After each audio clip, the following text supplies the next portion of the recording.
Archdiocese of Atlanta was presented with a unique gift at the end of 2017. $75 dolls were donated to the Office of Archives and Records, but not just any dolls, 75 nun dolls. Quite a few dioceses have nun dolls in their collections, but very few, if any, had something this size. There's one place in Michigan that has like a nun doll museum, so they have like 500 of them. It's not a collection that everybody would want displayed in their house, so they're happy to have it go somewhere that, will put it to good use and appreciate the collection. Margaret Alsop donated the collection, and she handcrafted nearly every outfit with the same fabric as the actual order. Each one of them got something in the mail. The parts, the sisters, because I had to have this stuff to work with. I'd have to wait sometimes, until I'd find it or order it.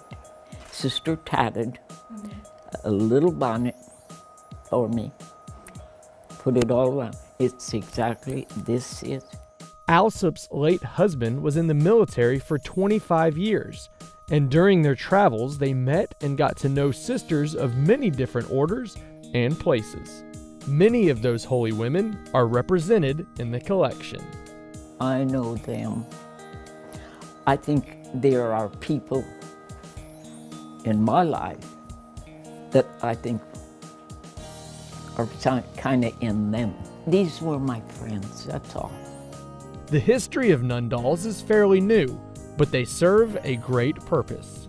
Originally, the nun dolls were sort of created by the orders back in the 60s and the 70s after the Second Vatican Council, when a lot of the orders stopped wearing their habit.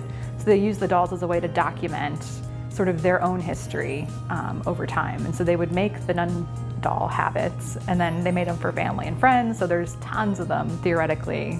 Alsop had been working on this particular collection since the 80s, and it was actually her second set of dolls. She sold her first set in the 70s to pay for a trip to the Holy Land.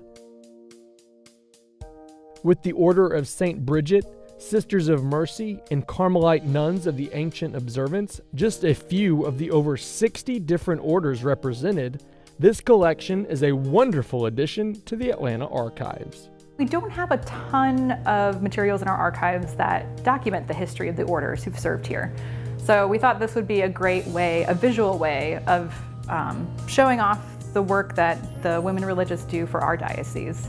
After being in storage for 9 years, Alsop is happy for them to find a permanent home where they will be shared with others to enjoy. When Debbie brought these boxes down, I think I kind of fell apart.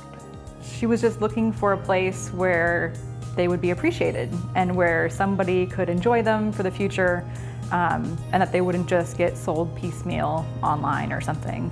And I said, well, that's where I want them to go.